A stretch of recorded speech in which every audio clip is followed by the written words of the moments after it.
Bolivia despierta este lunes con la sorpresiva victoria de Rodrigo Paz Pereira en las elecciones generales realizadas ayer domingo 17 de agosto. ¿Y por qué sorpresiva?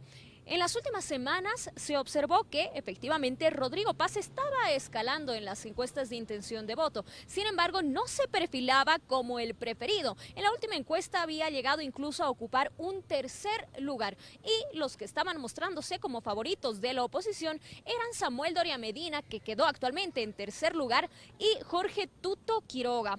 Por otro lado, el bloque popular o bloque de izquierda, que estaban liderados por Andrónico Rodríguez con la Alianza Popular y Eduardo del Castillo, quedaron en puestos más abajo. Lo que llama la atención también es que tras 20 años de gobiernos del movimiento al socialismo, en las cuales incluso durante las primeras 3 gestiones lograron una mayoría absoluta, llegando a obtener 2/3 de la Asamblea Legislativa, lo que les permitió tener el dominio pleno, actualmente se estarían quedando sin representación parlamentaria. Al menos en la Cámara de Senadores no estarían ingresando en ninguno de los curules los candidatos de la Alianza Popular ni tampoco del movimiento al socialismo.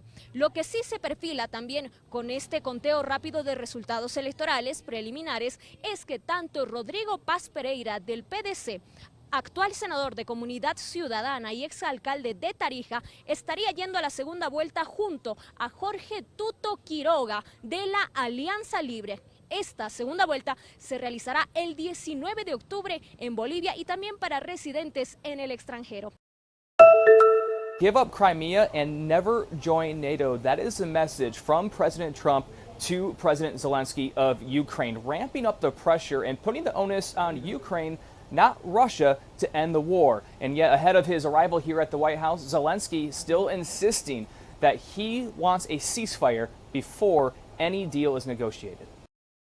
President Donald Trump hosting a delegation of world leaders Monday at the White House, including Ukrainian President Volodymyr Zelensky. Their last contentious Oval Office face-to-face, still fresh in the minds of many, with hopes by all that this time will be different and a path to peace in Ukraine can be paved. But ahead of Monday's meeting, many of the same sticking points from then remain. Zelensky continuing his long insistence that an unconditional ceasefire needs to happen before negotiating a deal. It's impossible to do this under the pressure of weapons. So it's necessary to cease fire and work quickly on a final. That was also the position of the other European leaders meeting at the White House and agreed upon by Trump before he met with Russian President Vladimir Putin in Alaska. But after their meeting, details emerged that Trump abandoned that stance, saying enough progress was made that they could work towards a peace deal, and also adopting some of Putin's stances. Notably, in a Truth Social post, Trump saying that Ukraine can end the war right now, but must give up Crimea and any pursuit of joining NATO. All of this as the stakes remain abundantly clear. Putin, according to Zelensky, continuing his deadly attacks on Ukraine with new drone strikes overnight.